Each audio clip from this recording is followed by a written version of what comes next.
Hello and welcome to KG Lyceum.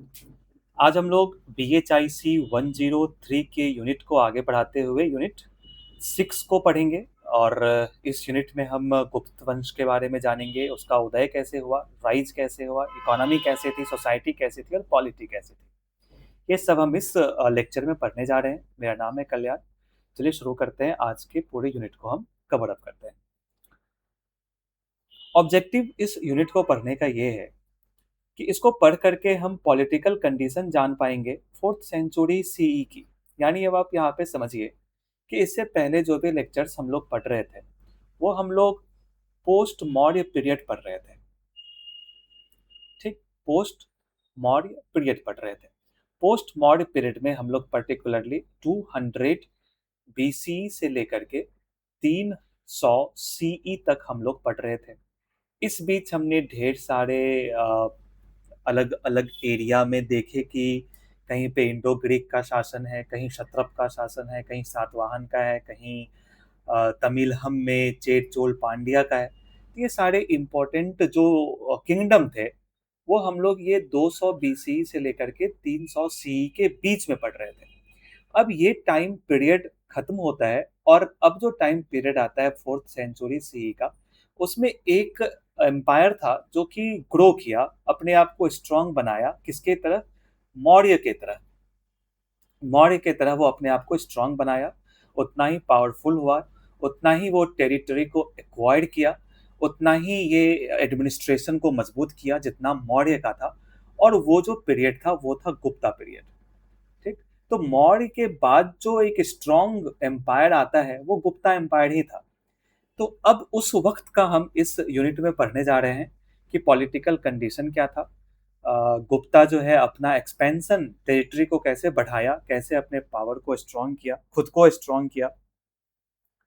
Military achievements Gupta's के क्या थे वो हम सब जानेंगे, और गुप्ता के इम्पोर्टेंट इम्पोर्टेंट जो रूलर्स थे वो सबके बारे में भी हम इसमें जानने वाले हैं। साथ ही साथ एडमिनिस्ट्रेशन, इकोनॉमी, सोसाइटी और कल्चर उस टाइम का हम देख लेंगे। और फिर लास्ट में डिक्लाइन भी देखेंगे कि गुप्ता का डिक्लाइन क्यों हुआ, क्या रीजन था इसके पीछे। तो मौर्य पीरियड के बाद क्या होता है, ढेर सारे स्मॉल लोकल रूलिंग फैमिलीज शासन करते हैं डिफरेंट डिफरेंट एरिया में इंडिया के। इससे क्या होता है, बिग एम्पायर जो है इस वक्त हमें नहीं दिखता है, लेकिन बाद में एक बिग एम्पायर का क्या होता है, उदय होता है। और जो भी स्मॉल स्टेट्स थे वो स्मॉल स्टेट्स कहीं ना कहीं सबऑर्डिनेट हो जाते हैं उस बिग एम्पायर के, या फिर वो डिसअपियर्ड हो जाते हैं। तो फिर इस हिसाब से हम देख रहे हैं कि छोटे छोटे यूनिट्स गायब हो गए, या उस बड़े बड़े एम्पायर में ये क्या हो गए, समाहित हो गए। जिसको हम कह सकते हैं कि मिल गए, आपस में मिल गए। तो इसी तरीके का एक एम्पायर है जो है गुप्ता एम्पायर। ये 4th सेंचुरी CE में इसका राइज होता है, इसको हम जानेंगे। इस यूनिट में हम पॉलिटिकल, सोशल और इकोनॉमिक जो भी कंडीशंस हैं वो सब भी हम यहाँ जानने की कोशिश करेंगे। गुप्ता के आने से पहले का पॉलिटिकल सिनेरियो क्या था, इंडिया में क्या चल रहा था, वो सब जान लेते हैं। No large empire in India. Gupta के आने से पहले कोई भी लार्ज एम्पायर इंडिया में नहीं था, सिर्फ और सिर्फ स्मॉल पावर्स थे, रूलिंग फैमिलीज थे जो कि अलग अलग टेरिटरी को रूल कर रहे थे। गुप्ता जो है इस सिचुएशन में उदय होता है गुप्त वंश का, और वो एक स्ट्रॉन्ग जो है किंगडम बन के उभरता है, और जो भी छोटे छोटे पावर्स थे उसको अपने अधीन ले लेता है। गुप्ता के आने से पहले हम देखें तो लेटर कुषाण का शासन था। अफगानिस्तान में, कश्मीर में, वेस्टर्न पंजाब में कुछ रिपब्लिकन स्टेट्स थे, यानी गणराज्य थे कुछ, जहाँ पे रिपब्लिकन रूल फॉलो होता था, वहाँ पे किंगशिप नहीं देखा जा रहा था। वो था मद्रास, पंजाब में एक एरिया था वहाँ, यौधेय जो हरियाणा में पड़ता है वहाँ, और मालवाज जो राजस्थान में था। ये सब रिपब्लिकन स्टेट्स थे। इवन नागाज जो मथुरा में थे वो भी रिपब्लिकन स्टेट्स के तौर पे हम उसको देख सकते हैं। वेस्टर्न क्षत्रप की बात करें, वो उस वक्त हमें दिख रहा था वेस्टर्न इंडिया में, जो कि बाद में जिसको चंद्रगुप्त द्वितीय ने हराया था, चंद्रगुप्त सेकंड। वकाटक रूल हम देख रहे हैं। उसके बाद हम दक्कन में इक्ष्वाकु देख रहे थे गुप्ता के आने से पहले। ये जो वकाटक था ये बाद में गुप्ता के साथ मैरिज अलायंस भी करता है। और भी ढेर सारे किंगडम्स थे जो हमें गुप्ता के आने से पहले उस वक्त दिख रहे थे। पॉलिटिकल हिस्ट्री ऑफ गुप्ताज की बात करें तो उसमें हम जानते हैं कि अर्ली गुप्ता के बारे में हमें कम नॉलेज है, क्योंकि कुछ सोर्सेज नहीं है जो हमें बता पाए उसके बारे में। लेकिन बाद लेटर गुप्ताज जो था उसका ढेर सारे इंस्क्रिप्शंस हमें मिल जाता है, और वो हमें उस टाइम का जो भी सिनारियो था, society, polity, economy, army, agriculture, जो भी था वो हर एक चीज़ हमें उस इंस्क्रिप्शन से पता चलता है। उसमें से भी जो मोस्ट इम्पोर्टेंट है वो है इलाहाबाद पिलर इंस्क्रिप्शन, जो समुद्रगुप्त का इंस्क्रिप्शन है। वहाँ से हमें गुप्ता पीरियड के बारे में ढेर सारी बातें पता लगती है। उसके साथ-साथ कॉइन्स हमें गुप्ता पीरियड के बारे में बताता है, पुराण्स भी हमें बताता है। उसके बाद हम देखें तो they became independent in the second decade of 4th century C, genealogy of early rulers. ठीक है, ये छोड़ते हैं। जो इम्पोर्टेंट है वो ये कि गुप्ता पीरियड की शुरुआत, जो नींव किसने रखी, तो वो श्रीगुप्त थे। श्रीगुप्त ने गुप्ता पीरियड की नींव रखी। उसके बाद उनके जो पुत्र थे घटोत्कच आए। घटोत्कच ने भी इस एम्पायर को ठीक ठाक चलाया, लेकिन जो बिग चेंज आया वो चंद्रगुप्त फर्स्ट के टाइम पे आया, जिसको चंद्रगुप्त प्रथम भी हिंदी में बोलते हैं। ये फर्स्ट इंडिपेंडेंट किंग बनते हैं। ये किंग के तौर पे जाने गए, अपने आप को राजा घोषित किए, खुद को टाइटल दिए महाराजाधिराज। ठीक, चंद्रगुप्त वन का जो एरा था वो 319 टू 20 सीई था। 319 से 320 सीई के बीच इनका शासन था। लिच्छवी प्रिंस कुमार देवी से इनकी शादी होती है, और ये बहुत फेमस स्टोरी है। इस शादी के बाद जो गुप्ता एम्पायर है वो थोड़ा स्ट्रांग होल्ड करता है नॉर्थ में, और प्रयागराज, साकेत, मगध, ये सारे एरिया में जो मिडिल गंगा वैली है उसमें अपना पकड़ बनाता है इस शादी के बाद। तो ये शादी इंपॉर्टेंट हो जाता है चंद्रगुप्त वन का, जो कुमार देवी के साथ हुआ था, जो लिच्छवी प्रिंसेस थी। फिर आते हैं समुद्रगुप्त। समुद्रगुप्त जो हैं वो चंद्रगुप्त फर्स्ट के पुत्र हैं, और इनके टाइम पे भी बहुत ज़्यादा अचीवमेंट हमें देखने को मिला। और जो मेन सोर्स जो बताता है पूरे गुप्ता पीरियड में, प्रयाग प्रशस्ति, वो समुद्रगुप्त के समय में ही लिखा गया था। और इसे लिखा किसने था, तो पोएट थे हरिसेन। हरिसेन ने लिखा था। समुद्रगुप्त के टाइम पे कुछ कन्क्वेस्ट हुए जो हम जान लेते हैं, और ये कन्क्वेस्ट इनको हेल्प भी किया एक बड़े एरिया में अपना पोजीशन बनाने का। नॉर्थ इंडिया में जो कन्क्वेस्ट हुआ, जैसे defeated and annexed territories of several Kings, जिसमें अच्युत, नागसेन, कोटा फैमिली, रुद्रदव, मतीला, ये सब के साथ इनका युद्ध नॉर्थ इंडिया में होता है, जिसके साथ ये पॉलिसी ऑफ कंप्लीट एनेक्सेशन की बात करते हैं, कि जैसे ही वहाँ पे ये विजयी हुए, विक्ट्री इनको मिली, वो पूरे एरिया को अपने में मिला लिए। नॉर्थ इंडिया में ये ऐसा ही किए।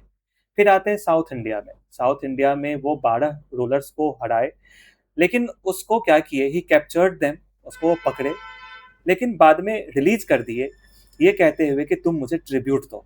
अब देखिए, नॉर्थ इंडिया में वो जहाँ भी जीत रहे थे उसको अपने अंडर कर ले रहे थे, लेकिन साउथ इंडिया में अगर जीत रहे थे, क्योंकि डिस्टेंस बहुत ज़्यादा था, तो फिर वो कहते थे कि तुम मुझे ट्रिब्यूट देते रहो और अपना उस एरिया पे तुम कंट्रोल रखो, लेकिन जो हेड ऑफ द स्टेट होगा वो मैं होऊंगा। इस तरीके से वो साउथ इंडिया के साथ करते थे ट्रेड। कुछ फॉरेस्ट ट्राइब्स के साथ भी इनका युद्ध हुआ। फ्रंटियर किंग्स थे, उन जो बॉर्डर एरिया में रहते थे, वहाँ से भी इनकी लड़ाई कुछ राजाओं के साथ हुई, और वहाँ पे भी ये अपने अधीन उस राजा को रखे और ट्रिब्यूट देने को कहा। फॉरेन रूलर्स जैसे कुषाण, शक, इसके साथ इनकी युद्ध होती है। तो ये सारा युद्ध जो है समुद्रगुप्त के टाइम पे हमें देखने को मिलता है। By the end of the rain, यानी समुद्रगुप्त के आखिरी शासन काल में, मोस्ट ऑफ नॉर्थ इंडिया जो था, वो part of central India, north most of north India के ढेर सारे हिस्से, जिसमें हम कश्मीर, वेस्टर्न पंजाब को छोड़ दें, राजस्थान, सिंध, गुजरात को छोड़ दें, बाकी यूपी, बिहार, वेस्ट बंगाल वाला जो भी एरिया था, और कुछ मध्य प्रदेश वाला एरिया, वो, और कुछ ईस्टर्न कोस्ट जो थे, जो समुद्री तट थे, वो सब गुप्ता के कंट्रोल में आ चुका था। तो ये जो भी एरिया इस मैप में हाईलाइटेड है, इस पूरे एरिया पे गुप्ता का कंट्रोल था। समुद्रगुप्त के आखिरी रेन तक हमें ये देखने को मिल जाता है। फिर आते हैं इनके पुत्र चंद्रगुप्त सेकंड। ये भी बहुत इंपॉर्टेंट और बहुत ही फेमस ये रूलर हुए। समुद्रगुप्त के पुत्र थे, और इनके टाइम पे गुप्ता का जो पावर था वो अपने पीक पर था। बहुत ही ऊंचाई पे ये गुप्ता पावर बहुत मजबूत हो चुका था।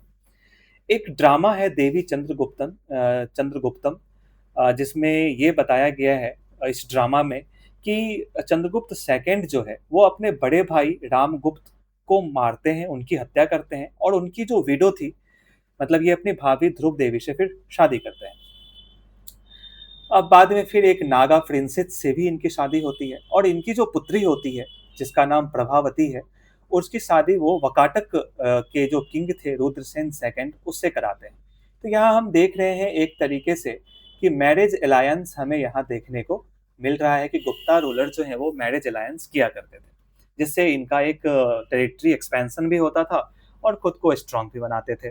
मेहरौली का अगर हम पिलर आयरन पिलर इंस्क्रिप्शन को देखें तो उसमें इनके विक्ट्रीज जो भी युद्ध में ये जीते थे उस विक्ट्रीज को इसमें मेंशन किया गया है। और ये विक्ट्रीज नॉर्थ वेस्ट में अगेंस्ट वाल्हिकाज के वाल वाल्हिकाज के खिलाफ ये लड़े थे और बंगाल में वंगा के खिलाफ ये लड़े थे जहां इनकी जीत हुई थी। और इस जीत को वो मेहरौली के आयरन पिलर इंस्क्रिप्शन पे गुदवाए थे, उस पे लिखा हुआ है। और वो पिलर अभी आप दिल्ली के कुतुब मीनार में देख पाएंगे, यहाँ पे स्थापित किया हुआ है वो पिलर। अब क्या होता है नेक्स्ट में, फिर चंद्रगुप्त सेकंड के बाद कुमार गुप्त आते हैं। कुमार गुप्त जो कि चंद्रगुप्त सेकंड के पुत्र थे, इनका जो कार्यकाल था ये समुद्रगुप्त या चंद्रगुप्त सेकंड की तरह नहीं था कि युद्ध कर रहे हैं। इनका कार्यकाल पीसफुल रहा था, शांति पूर्वक रहा था और प्रोस्पेरस रहा था। मतलब लड़ाइयाँ भी कम हुई और धनी राज्य भी इनके टाइम पे ये गुप्ता एम्पायर था। लेकिन आखिरी दिनों तक आते आते कुमार गुप्त के हुन का अटैक हो जाता है इस पे गुप्ता एम्पायर पे, जिसको कि रोकने का काम इनके जो पुत्र थे स्कंदगुप्त वो करते हैं। तो कुमार गुप्त के टाइम पे ये चीज हुआ, जो अटैक हुआ वो भी इनके पुत्र स्कंदगुप्त ने उसे रोका। बाद में कुमार गुप्त के रूल खत्म होने के बाद स्कंदगुप्त आते हैं। स्कंदगुप्त का टाइम पीरियड 454 से 467 से ही था। इनको लास्ट इंपॉर्टेंट गुप्ता एम्पायर कहते हैं। इसके पीछे रीजन है, एक तो हुन का इन्वेजन हो गया था जिससे स्कंदगुप्त को बार बार लड़ना पड़ा। युद्ध के वजह से जो खजाना होता है, शाही खजाना, वो खाली हो गया था। इतना खाली हो गया था कि उनको लोअर प्योरिटी का मतलब सोना उतना शुद्ध नहीं होता था जिस सोने का ये कॉइन बनाते थे। तो ये चीज इनको परेशान किया और सबसे ज्यादा परेशान सीरियस हुन इन्वेजन ही इनको कर रहा था। तो इस तरीके से हम देखते हैं कि जो भी इम्पोर्टेंट इम्पोर्टेंट रूलर थे, चंद्रगुप्त फर्स्ट से शुरू होता है इम्पोर्टेंट रूलर जो एक इंडिपेंडेंट रूलर बने, और स्कंदगुप्त पे आके उस इम्पोर्टेंट रूलर का फेज खत्म होता है। उसके बाद जो भी रूलर आते हैं वो बहुत वीक रूलर आते हैं क्योंकि एम्पायर अब तक कमजोर हो चुका था। तो 250 साल का ओवरऑल गुप्ता पीरियड हमें देखने को मिलता है कि रूल में रहा। लेकिन 150 साल इनका इफेक्टिव रूल था जो इन मेजर मेजर किंगडम के राजाओं के बीच का ये टाइम है, एक 150 साल। तो इस बीच का हम एडमिनिस्ट्रेशन जानते हैं कि क्या रहा था। इस बीच ये नॉर्थ वेस्ट इंडिया तक अपनी पहुंच बना चुके थे, गुजरात से बंगाल तक अपनी पहुंच बना चुके थे। ठीक, अगर हम नॉर्थ साउथ की बात करें तो नॉर्थ वेस्ट इंडिया से लेकर के मध्य प्रदेश इनके हाथ में, ईस्ट वेस्ट की बात करें तो बंगाल से लेकर के गुजरात, इस पूरे एरिया पे इनका कब्जा हम यहाँ पे देख रहे हैं। पूरे टेरिटरी पे इसका कंट्रोल था गुप्ता एम्पायर का। सारे एरिया डायरेक्टली रूल नहीं करते थे। कोर एरिया को अगर छोड़ दिया जाए, जैसे बंगाल, बिहार, यूपी, जिसको ये डायरेक्टली रूल करते हैं, बाकी ये अपने अलायंस के तौर पे रूल करते थे या गवर्नर्स भेज करके रूल करते थे, या जिस पावर को हराते थे फिर उसी को उसी के अंदर रख देते थे और वहां से ट्रिब्यूट लेते थे। बाद में देखा जाता है कि ये भी एक रीजन था गुप्ता एम्पायर के डिक्लाइन का कि एक इफेक्टिव एडमिनिस्ट्रेशन, सेंट्रलाइज्ड एडमिनिस्ट्रेशन नहीं हो पाया। कुछ डिसेंट्रलाइजेशन हमें यहाँ देखने को मिलता है जो मौर्य एम्पायर में हमें देखने को नहीं मिलता था, वो हमें गुप्ता एम्पायर में देखने को मिलता है। मौर्य में हम सेंट्रलाइज्ड एडमिनिस्ट्रेशन देखते थे, जबकि गुप्ता में हम डिसेंट्रलाइज्ड एडमिनिस्ट्रेशन देखते हैं, क्योंकि सारे एरिया को ये खुद गवर्न नहीं कर रहे थे। King was the centre of the administration. राजा जो थे वो एडमिनिस्ट्रेशन के हेड थे, उनको टाइटल महाराजाधिराज, परमेश्वर, सम्राट इसकी मिलती थी। और कहीं कहीं डिवाइन नेचर भी उनको बताया जाता था कि ये भगवान के रूप हैं और ये यहाँ के जनता को बचाने आए हैं, उनको प्रोटेक्ट करने आए हैं। राजाओं की जो ड्यूटी होती थी वो होती थी एक सही मार्ग पे चलना, वॉर और पीस पॉलिसी को डिसाइड करना, अपने देश को आक्रमणकारी से बचाना, उसके बाद आर्मी को वॉर में लीड करना, ब्राह्मण, श्रमन्स या फिर नीडी पीपल जो भी थे उसकी हेल्प करना, रिलीजियस पर्सन्स जो भी थे या पढ़े लिखे जो भी लोग थे उनका इज्जत करना। वो एक हाईएस्ट जज के तौर पे काम करते थे, टॉप जज थे। अगर हर जगह से वो कोई न्याय हार जाता था तो राजा आखिरी डिसीजन देते थे। मिनिस्टर्स और ऑफिशियल्स भी अपॉइंट करने का काम राजा का था। सक्सेसर नॉमिनेट करने का काम भी राजा का था। प्रिंसेस जो थे, यानी जो राजकुमार होते थे, जो राजा के पुत्र होते थे, उनका जो जॉब होता था वो एज ए प्रोविंशियल गवर्नर होता था। वो गवर्नर बन के किसी प्रोविंस में जाते थे। तो ये हमें एक सेंट्रलाइजेशन तो दिख रहा है कि डायरेक्ट किंग के कंट्रोल में है, लेकिन बाद में हम देखते हैं कि डिसेंट्रलाइज्ड एडमिनिस्ट्रेशन हमें ये दिख रहा है इन कंपैरिजन ऑफ मौर्य। अगर हम मौर्य से कंपेयर करें तो गुप्ता पावर डिसेंट्रलाइज्ड था। लैंड ग्रांट्स हमें गुप्ता में देखने को मिलता है। लैंड ग्रांट गुप्ता इसलिए देते थे ताकि नए नए फील्ड को अंडर कल्टीवेशन लाया जा सके और उस पर एग्रीकल्चर किया जा सके। तो ये अपने पूरे साम्राज्य को, यानी पूरे के पूरे देश को बांटे हुए थे प्रोविंसेस में, जिसके हेड हमें ज्यादातर कुमार होते थे, प्रिंसेस होते थे, जो प्रोविंशियल गवर्नर बनते थे। तो प्रोविंस को हिंदी में भुक्ति, देश, राष्ट्र कहा जाता था और इसके जो हेड होते थे उसको उपारिक कहते थे। डिस्ट्रिक्ट जिसको विषय कहते हैं उसको जो है विषयपति के अधीन रखा गया था, और विलेज जिसको ग्राम कहते हैं उसको ग्रामिक के अंडर रखा गया था। एक स्मॉलर यूनिट एक ब्लॉक लेवल का होता था जिसको वीथी या फिर पाठक भी कहते थे। इंपॉर्टेंट ऑफिशियल्स की बात करें तो महादंडानायक, ठीक, महादंडानायक जो है वो चीफ जस्टिस का रोल निभाते थे। महाप्रतिहारा, संधि विग्रहिका जो वॉर और पीस में इसका काम होता था, जो ट्रीटी का काम कराते थे, ये मेजर मेजर ऑफिशियल्स थे जिनकी मदद से गुप्ता एम्पायर या गुप्ता एडमिनिस्ट्रेशन कैरी ऑन होता जाता था। गिल्ड रिप्रेजेंटेटिव्स भी हमें यहाँ देखने को मिलता है।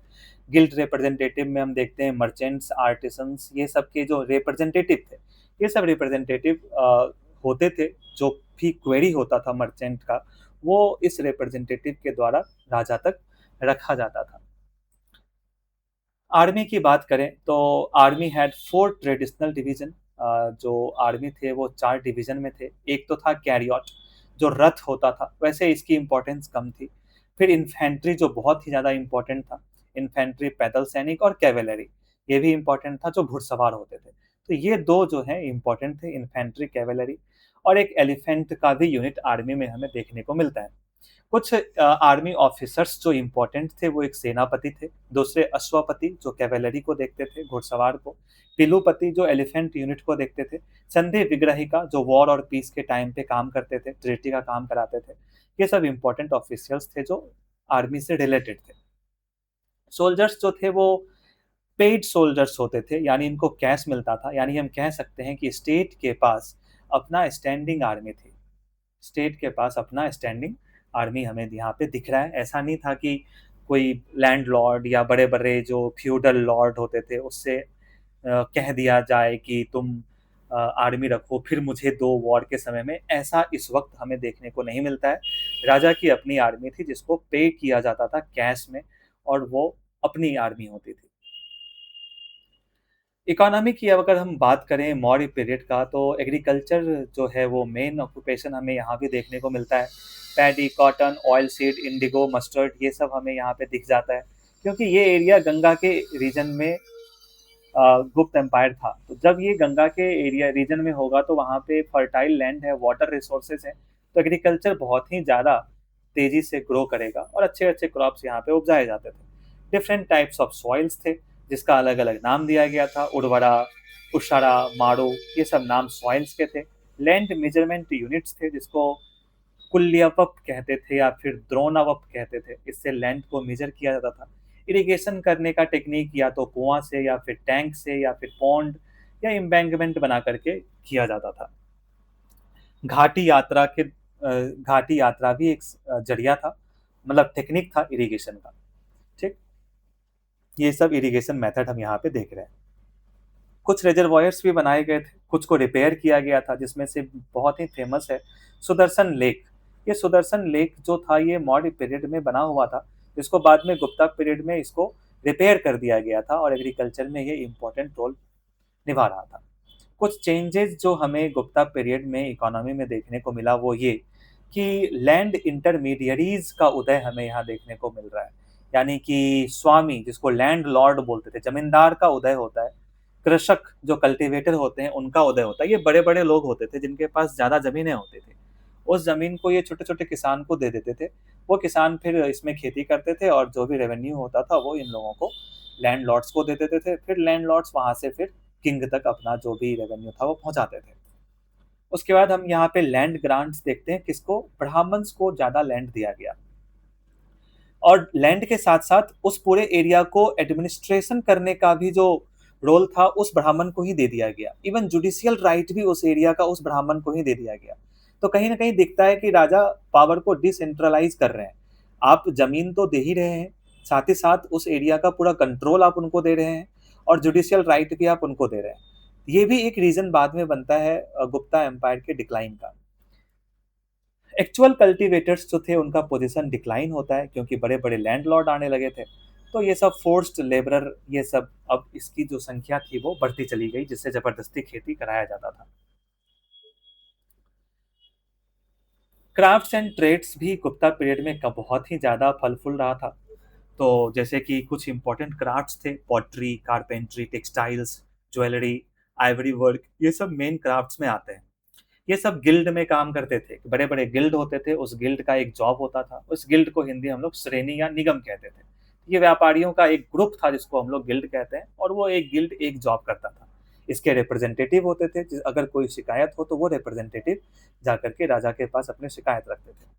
गुप्ता ने बहुत ही बड़े नंबर पे गोल्ड कॉइन इश्यू किया, लेकिन गोल्ड कॉइन जिसका नाम दिनार था, गोल्ड कॉइन का नाम क्या था? दिनार, ये आप याद रखेंगे।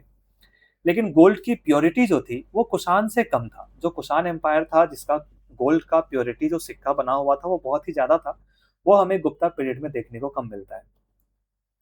कॉपर कॉइन जो है वो हमें फ्यू देखने को मिलते हैं, बहुत कम, लेकिन दिखते हैं। लॉन्ग डिस्टेंस ट्रेड भी हमें दिखते हैं, सिल्क सिल्क ट्रेड भी हमें यहाँ पे दिखता है, जो बाद में डिक्लाइन होता है धीरे-धीरे। अब हम सोसाइटी की बात कर लें, तो ब्राह्मण्स जो हैं वो गुप्ता पीरियड तक आते-आते बहुत ही ज़्यादा पावरफुल होते चले गए थे। इनको रॉयल पैट्रोनेज मिलता था, यानी शाही जो प्रोटेक्शन था वो इनको मिलता था, ये दरबार में रहते थे। इनको लैंड ग्रांट्स दिया जाता था, इवन उसका एडमिनिस्ट्रेशन और जुडिशियल पावर भी इनको ज़्यादा दिया जाता था। उसको हम अग्रहार या ब्रह्मदेय कहते थे। वर्ण सिस्टम अब और रिजिड होता चला गया था। ढेर सारे जाति हमें यहाँ पे देखने को मिलते हैं। ठीक। फॉरेनर्स जो थे वो उनको व्रात्य क्षत्रिय का स्टेटस दिया गया था। अनटचेबल्स हमें यहाँ देखने को मिलते हैं जिनको चांडाल कहते हैं। इनको गाँव से बाहर का एरिया दिया गया था रहने के लिए, मतलब समाज में ये नहीं रह सकते थे, उससे बाहर रहते थे। कहीं न कहीं शूद्र का पोज़ीशन भी खराब था। इतना मतलब शूद्र के पोज़ीशन में इतना सुधार था कि वो किसी भी पुराण को अगर कहीं पढ़ा जा रहा है तो वो उसको सिर्फ़ सुन सकते थे, लेकिन वो उसको पढ़ नहीं सकते थे। लेकिन वेद जो था, वेद को ना ही शूद्र पढ़ सकते थे और ना ही सुन सकते थे। तो ये हमें एक रिजिड कास्ट सिस्टम हमें गुप्ता पीरियड में देखने को मिलना शुरू हो गया। वुमेन का पोज़ीशन भी अब डेरोगेट होने लगा था, डिटेरियोरेशन जिसको हम बोलेंगे। जो सातवाहन पीरियड में काफ़ी स्ट्रॉन्गहोल्ड था वुमेन का पोज़ीशन, वो गुप्ता पीरियड तक आते-आते बहुत ही ज़्यादा नीचे चला गया। अब वुमेन को सिर्फ़ और सिर्फ़ एज़ ए वाइफ़ या फिर as a mother he treat किया जाता था। एडमिनिस्ट्रेशन में वुमेन का कोई भी रोल हम यहाँ पे नहीं देखते हैं, जो पोस्ट मौर्य पीरियड के सातवाहन डायनेस्टी में हम देख रहे थे।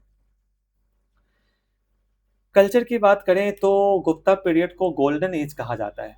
गोल्डन एज इसलिए कहा जाता है क्योंकि इस टाइम पे बड़े-बड़े अचीवमेंट हुए आर्ट के फील्ड में, आर्किटेक्चर के फील्ड में, लिटरेचर और साइंस के फील्ड में हमें बहुत कुछ यहाँ से मिला है आज, जिस पे हम आज डिपेंडेंट हैं। आर्किटेक्चर और आर्ट में हम देखें तो हमें ढेर सारे टेम्पल आर्किटेक्चर यहाँ देखने को मिलता है, जिसमें मोस्ट इम्पोर्टेंट दशावतार टेम्पल है। इसका आर्किटेक्चरल एविडेंस बहुत ही ज़्यादा बढ़िया है और वो गुप्ता पीरियड में ही ये बन के तैयार हुआ था। उसके बाद और भी हैं टेम्पल्स जैसे भीतर गाँव में, ये सब टेम्पल्स भी एक एग्ज़ाम्पल है एक बेस्ट आर्किटेक्चर का। उसके बाद हम लिटरेचर में देखते हैं, लिटरेचर में इधर आर्ट में हम ब्यूटीफुल स्कल्पचर भी देखते हैं। This was the formative stage of Hindu temple architecture, ये सब वहाँ पे हमें दिख रहा था। अब हम आते हैं लिटरेचर पे, तो लिटरेचर पे हमें दिखता है क्लासिकल संस्कृत जो है वो ऑफ़िशियल लैंग्वेज थे। कालिदास हमें गुप्ता पीरियड में ही देखने को मिलते हैं। कालिदास का अभिज्ञान शकुंतलम, मेघदूतम, रघुवंशम, ये सब जो बड़े-बड़े लिटरेरी रिसोर्स हैं, जो हमें हिस्ट्री के बारे में बहुत कुछ बताता है, जो कालिदास के द्वारा लिखा गया था, वो भी गुप्ता पीरियड में ही हमें यह देखने को मिलता है। कुछ जैसे एपिक्स में हम रामायण महाभारत देखें, तो ये सब का जो फाइनल फॉर्म था, मतलब जो कंप्लीट हुआ ये गुप्ता पीरियड में कंप्लीट होता है। साइंटिफिक वर्ल्ड में हम देखते हैं आर्यभट्ट का आर्यभट्टियम लिखा हुआ, जो हमें मैथ के फील्ड में या साइंटिफिक फील्ड में बहुत ही ज़्यादा सोर्सेज देते हैं समझाने की, समझने की। वराहमिहिर का बृहत संहिता, मेडिकल टेक्स्ट है चरक का सुश्रुत संहिता। ये सब बहुत ही इंपॉर्टेंट साइंटिफिक वर्क है जो कि गुप्ता पीरियड में किया गया था। अब हम डिक्लाइन फेज जानते हैं कि गुप्ता पीरियड का डिक्लाइन क्यों हुआ। After Skandagupta the empire weakened rapidly. Skandagupta के बाद ये बहुत तेजी से कमजोर होता चला गया। बाद में जो गुप्ता किंग थे वो रूल्ड करते थे, ओनली स्मॉल टेरिटरी पे ही वो शासन कर पाए। डायनेस्टी एंड हो गया by the mid of 6th century C. अब हम जानते हैं what are the main reasons. तो हुन इन्वेजन टॉप पे आता है, स्कंदगुप्त के टाइम पे हम देख रहे थे। इवन कुमार गुप्त के समय पे ही ये हुन इन्वेजन स्टार्ट हो गया था। ये रिपीटेड इन्वेजन था जिस वजह से खजाना खाली हो गया था। एडमिनिस्ट्रेटिव वीकनेस भी एक फैक्टर है। एडमिनिस्ट्रेटिव वीकनेस में क्या हुआ, policy of restoring local chief, यानी किसी पे आक्रमण किए, उस एरिया को जीत लिए और उसी एरिया के हेड को वहां पे रख दिए और बोले कि तुम बस ट्रिब्यूट देता रहना। तो ये वीक कंट्रोल उस एरिया पे राजा के हाथ में एक बेस्ट कंट्रोल नहीं दे पा रहा था। इकोनॉमिक प्रॉब्लम की बात करें तो लॉस ऑफ वेस्टर्न इंडिया के लॉस हो जाने से रिच ट्रेड रेवेन्यू जो है वो कम हो गया। कांस्टेंट वॉर जो होते गए उसमें ढेर सारे रिसोर्स जो है वो ड्रेन्ड हो गए, जिस वजह से बहुत ही ज़्यादा कमी इकोनॉमिक प्रॉब्लम हमें यहाँ देखने को मिलता है। लैंड ग्रांट्स की बात करें तो transfer of revenues and administrative rights to donees. Revenue जो है और वो डोनीज को दे दिया गया, यानी लैंड जिसको मिलता था, मान लीजिए ब्राह्मणाज को लैंड मिलता था, तो ये ब्राह्मण के पास लैंड लैंड के साथ साथ इनको वहाँ का एडमिनिस्ट्रेटिव कंट्रोल, वहाँ का जुडिशियल कंट्रोल, ये सब दे दिया जाता था। तो राजा का जो कंट्रोल था वो कहीं ना कहीं कमजोर होता चला जाता था और इन लोगों की मनमानी वहाँ पे चलती थी। ये भी एक इस वजह से इनकम भी कम आता था, जो एक्चुअल इनकम था वो नहीं आ पाता था, और ये भी एक रीजन माना जाता है डिक्लाइन का। और सामंत जो फ्यूडल लॉर्ड थे उनका जब उदय हुआ, जिसके पास बड़े बड़े जमीन थे और इनके पास बहुत ही ज़्यादा पावर इनके हाथ में एक्यूमुलेट होने लगा, तो एक इंडिपेंडेंट होकर के ये काम करने लगे। और जो लॉस था इकोनॉमी में, शाही खजाना में, वो हमें यहाँ फिर देखने को मिलता है। लॉन्ग डिस्टेंस ट्रेड भी डिक्लाइन हो गया था। तो इकोनॉमी का डिक्लाइन होने के पीछे मेन रीजन यही था। और एक बार अगर किसी राजा की इकोनॉमी डिक्लाइन हो जाती है तो फिर वो पूरा का पूरा एडमिनिस्ट्रेशन ही डिक्लाइन हो जाता है। इस तरह से हम देखें the Gupta rose from a small kingdom in eastern UP, यहाँ से एक छोटे से राज्य से ये उभर करके 4th सेंचुरी से तक एक लार्ज एम्पायर बनता है। समुद्रगुप्त और चंद्रगुप्त द्वितीय के समय में ये अपने आप को बहुत स्ट्रांग बनाता है। दे हैड डिसेंट्रलाइज्ड एडमिनिस्ट्रेशन, इसके पास एडमिनिस्ट्रेशन डिसेंट्रलाइज था। प्रोस्पेरस एग्रीकल्चर हमें देखने को मिलता है। रिच कल्चरल अचीवमेंट्स भी हमें यहाँ देखने को मिलते हैं, जैसे साइंस के फील्ड में, आर्ट के फील्ड में, आर्किटेक्चर के फील्ड में। मिड 5th सेंचुरी आते आते उन इन्वेजन जो है लगातार बढ़ता चला गया। इंटरनल वीकनेसेस आते चले गए, इकोनॉमिक प्रॉब्लम इस वजह से क्रिएट होने लगा और एम्पायर क्या हो गया, डिक्लाइन हो गया। और इस तरीके से हम ये गुप्ता एम्पायर का राइज और डिक्लाइन दोनों हम इस यूनिट में कवर कर लिए। आज के लिए इतना ही, मिलते हैं नेक्स्ट यूनिट में। Thank you.